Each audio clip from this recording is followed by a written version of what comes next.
चंद्र राशि से गोचर फल बताने का यूनिक तरीका मैं आपको बता रहा हूं। स्वागत है आप सभी का मेरे YouTube चैनल सिद्धांत सरल पद्धति पे। मैं सिद्धांत सहगल, वैदिक एंड केपी एस्ट्रोलॉजर, आप लोगों के सामने गोचर फल को लेकर जो बातें बता रहा हूं, मुझे यकीन है कि इस तरह से भी फलादेश गोचर में किया जा सकता है, किसी ने आपको नहीं बताया होगा। इतने यकीन से मैं इसलिए कह रहा हूं कि मैं ज्योतिष जगत से उस वक्त से जुड़ा हुआ हूं जब सोशल मीडिया ही नहीं था। 1996, 97, 98 से जुड़ा हुआ हूं। 98 से मैं प्रैक्टिस कर रहा हूं। सन 2000 से फुल्ली प्रोफेशनल ज्योतिष हूं और सिर्फ ज्योतिष का ही कर्म करता हूं और कोई कर्म मैं नहीं करता। तो आप समझ सकते हैं 24/7 मैं इसी से संबंधित हूं और ज्योतिष के बारे में ही सोचता हूं। वो ईट क्रिकेट और स्लीप क्रिकेट वाली कहावत आपको याद होगी जो टीवी में आया करती थी। तो यहाँ ईट एस्ट्रोलॉजी एंड स्लीप एस्ट्रोलॉजी वाली स्थिति है। तो जो तरीका मैं बता रहा हूं बड़ा सिंपल है। न्यू लर्नर, नए सीखने वाले इसको बड़े आराम से फॉलो कर सकते हैं और शुरुआत में सिंपल तरीकों से सीखते हुए ही आगे जाकर कठिन तरीका भी अपना सकते हैं। शुरू में ही कोई 10वें माले पे नहीं चढ़ जाता, उसको प्रथम माले से चलना होता है। ये सरल तरीका जरूर है लेकिन सटीक तरीका भी है और फलादेश ऐसे भी किया जा सकता है, ये आपको मालूम होना चाहिए। कोई बताता नहीं है आपको जल्दी। आपको गुलिका, मांडी, पुष्कर नवांश इत्यादि इत्यादि में उलझा कर रख दिया जाता है। हिंदू लग्न, मैं ये नहीं कह रहा कि वो सब यूजलेस है, लेकिन कठिन थोड़ा जरूर है और आप शुरुआत में ही कठिन चीजों को समझने की कोशिश करते हैं, इसलिए सरल चीजें बाद में आपको समझ में नहीं आती। ऐसे भी बहुत होंगे जो मेरे इस तरह के गोचर फल के तरीके को देखकर नाक मुंह सिकोड़ रहे होंगे लेकिन मैं आपको एश्योर कर रहा हूं, मैं करता हूं इससे फलादेश और इस तरीके से फलादेश होता है। चलिए मुद्दे पे आते हैं। हमेशा जरूरी नहीं है कि जातक आपसे प्रश्न ही करे। जातक ने जो प्रश्न किया वो अलग बात है, लेकिन जातक ने प्रश्न नहीं भी किया, बहुधा ऐसा भी होता है जातक ने प्रश्न नहीं किया तो एक ज्योतिष को उसकी कुंडली देखकर उसकी राशि के बारे में जानने के बाद समझ में लगभग आ जाना चाहिए कि जातक इस वक्त किस चीज को लेकर, किस सेक्टर को लेकर दबाव में है। तो बड़ा सिंपल सा रूल मैं आपको बता रहा हूं। आपकी राशि में, आपकी राशि जो भी है, आपकी राशि के अनुसार 1 से लेके 12 भावों में जिस भाव पर पाप ग्रहों की दृष्टि ज्यादा होगी वो भाव डिस्टर्ब होगा। तो यहां जैसे आप देख रहे हैं मंगल इस वक्त मेष राशि में है और शनि देव मकर राशि में है। तो मंगल की चौथी दृष्टि यहां पड़ रही है और शनि देव की सप्तम दृष्टि यहां पड़ रही है। ठीक है, शनि देव की सप्तम और मंगल की चौथी दृष्टि, कंबाइंड दृष्टि कर्क राशि पे पड़ रही है। तो मेष राशि के जातकों के लिए कर्क राशि में चतुर्थ भाव में 2 पाप ग्रहों की दृष्टि का मतलब है माता के स्वास्थ्य को लेकर चिंता, जमीन जायदाद को लेकर तनाव, झगड़ा, घर में अशांति, डोमेस्टिक लाइफ में तनाव और झंझट का माहौल। और जातक के खुद को अगर उम्र हो चुकी है तो रेस्पिरेटरी सिस्टम को लेकर समस्या हो सकती है। दूसरा, मंगल की सप्तम दृष्टि यहां सप्तम भाव में पड़ रही है सीधी और शनि की 10वीं दृष्टि यहां पड़ रही है। तो यहां भी शनि और मंगल की कंबाइंड दृष्टि पड़ रही है सप्तम भाव में। तो सप्तम भाव में मंगल और शनि 2 पाप ग्रहों की कंबाइंड दृष्टि पड़ने का मतलब है दाम्पत्य जीवन में अशांति, अलगाव जैसी स्थिति, व्यवसाय में प्रॉब्लम इस वक्त फेस करनी पड़ रही है मेष राशि के जातकों को। साझेदार के साथ झगड़ा, मिसअंडरस्टैंडिंग होने का योग इस वक्त चल रहा है। ठीक है, ये सिंपल सी चीज ध्यान रखिए। जिस भाव पे ज्यादा पाप ग्रहों की दृष्टि पड़ रही होगी वो भाव आपका डिस्टर्ब हो जाएगा। राशि के अनुसार वो भाव जिसको भी रिप्रेजेंट करेगा, जिन जिन चीजों को रिप्रेजेंट करेगा वो चीजें डिस्टर्ब हो जाएंगी। इसको आप वृष राशि के नजरिए से देख लीजिए तो 3रे भाव में दृष्टि पड़ रही है। छोटे भाई बहनों के साथ मनमुटाव, यात्रा में समस्या, नए कामों में समस्या। और कंबाइंड दृष्टि पड़ रही है छठे भाव में, यानी वृष राशि के जातकों के लिए छठे भाव में तुला राशि होती है। तो छठे भाव में शनि और मंगल की ज्वाइंट दृष्टि पड़ने का मतलब है आपकी नौकरी को लेकर आप समस्या में हैं।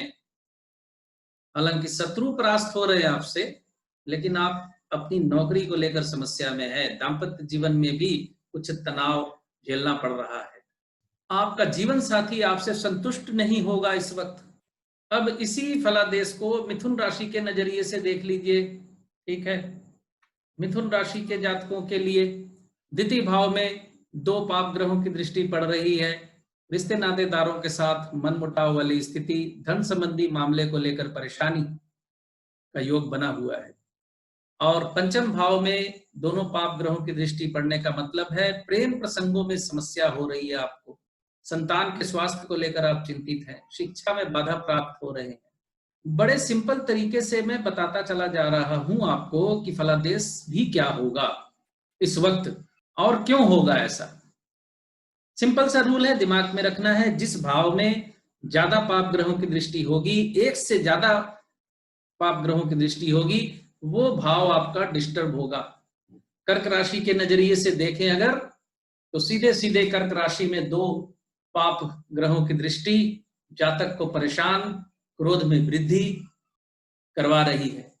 और यहां फिर कर्क राशि के जातकों के लिए, यानी कर्क राशि के नजरिए से ये चतुर्थ भाव है। चतुर्थ भाव में दोनों पाप ग्रहों की दृष्टि, माता के स्वास्थ्य को लेकर चिंता, जमीन मकान के मामलों को लेकर तनाव, घर में अशांति का माहौल बन रहा है। सिंह राशि के नजरिए से अगर इसको देखें तो सैया सुख में कमी आ रही है, दाम्पत्य सुख में कमी का योग बन रहा है, क्योंकि मंगल और शनि की ज्वाइंट दृष्टि द्वादश भाव में पड़ रही है।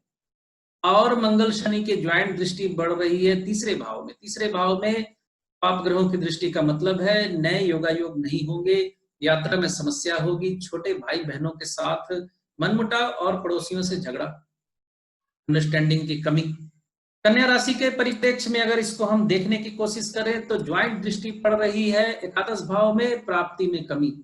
पाप ग्रहों की दृष्टि एकादश भाव में पड़ रही है, प्राप्ति में कमी या पाप कर्मों से आय का योग बनता है। और मंगल शनि की ज्वाइंट दृष्टि पड़ रही है, यानी दो पाप ग्रहों की दृष्टि पड़ रही है। धन स्थान में धन संबंधी मामले को लेकर समस्या, परिवार के लोगों के साथ तनाव का योग बन रहा है। तुला राशि के परिप्रेक्ष्य में अगर इसको हम देखें तो तुला राशि के जातक परेशान है, क्रोधित हो रहे हैं, क्योंकि दोनों पाप ग्रहों की दृष्टि राशि पे पड़ रही है, प्रथम भाव पे।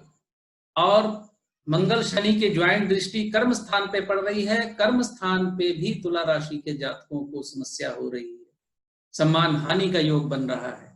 इसको वृश्चिक राशि के नजरिए से अगर देखें तो चलिए देखिए, मैंने आपको फार्मूला बताने के साथ ही सभी राशियों का फलादेश भी यहां कर दिया।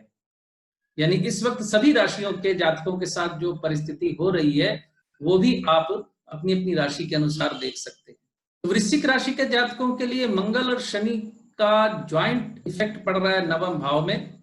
उच्च शिक्षा में परेशानी, लंबी दूरी की यात्रा में परेशानी, और शनि मंगल की ज्वाइंट दृष्टि पड़ रही है द्वादश भाव में, सैया सुख की कमी, दाम्पत्य जीवन में परेशानी, खर्च की अधिकता, मामला मुकदमा से भी परेशानी का योग बनता है।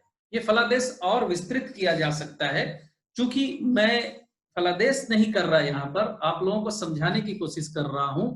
सबसे पहली बात यह समझाने की कोशिश कर रहा हूं कि पाप ग्रहों की ज्वाइंट दृष्टि जिस भावों में पड़ती है वो भाव डिस्टर्ब होता है।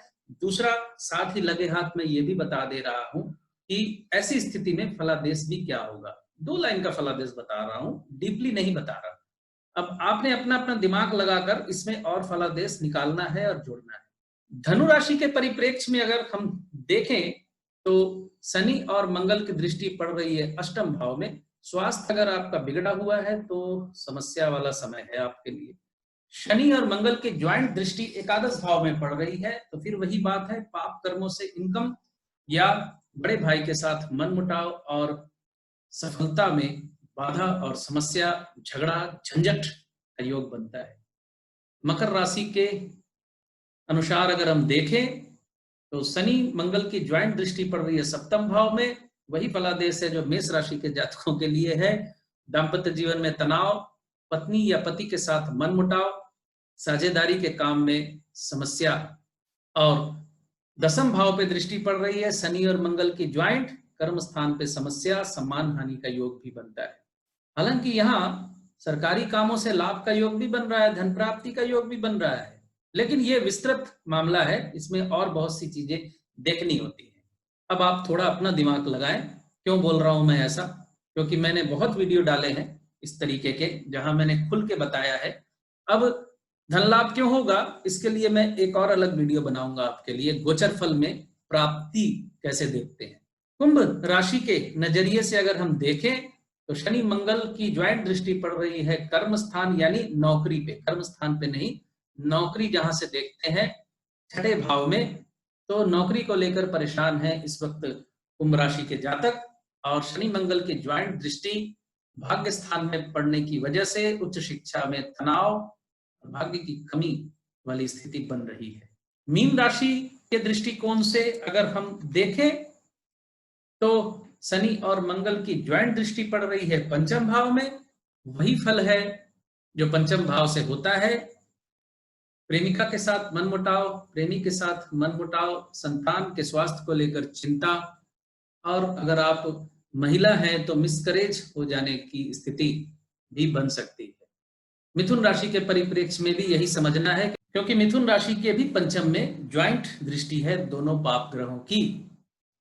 और मीन राशि के परिप्रेक्ष्य से मंगल और शनि की ज्वाइंट दृष्टि पड़ रही है 8वें भाव में, तो स्वास्थ्य बिगड़ सकता है। जिनकी बहुत ज्यादा उम्र हो चुकी है वो परेशानी उनको हो सकती है। आप जानते हैं मैं इससे ज्यादा इस विषय में नहीं बोलता। तो आई होप आपको समझ में आया होगा। सिंपल सा रूल दिमाग में रखना है कि जिस भाव में राशि से जिस भाव में ज्यादा पाप ग्रहों की दृष्टि पड़ती है, एक से ज्यादा पाप ग्रहों की, वो भाव आपका डिस्टर्ब हो जाता है। यानी मेष राशि के जातक इस वक्त अगर आपके पास आते हैं तो माता के स्वास्थ्य को लेकर वो चिंतित होंगे, और पारिवारिक जीवन में, डोमेस्टिक लाइफ में तनाव को लेकर वो चिंतित होंगे, विवाहित जीवन के तनाव को लेकर भी चिंतित होंगे। आजमा के देख लीजिए, आपकी अपनी अपनी जिसकी मेष राशि है वो लोग तस्दीक कर सकते हैं मेरी इस बात की। तो मुझे आशा है ये वीडियो भी आपको अच्छा लगेगा। अच्छा लगे तो लाइक, शेयर और सब्सक्राइब भी जरूर कर दीजिएगा। बहुत बहुत धन्यवाद आप सभी का जुड़े रहने के लिए। खुश रहिए, स्वस्थ रहिए।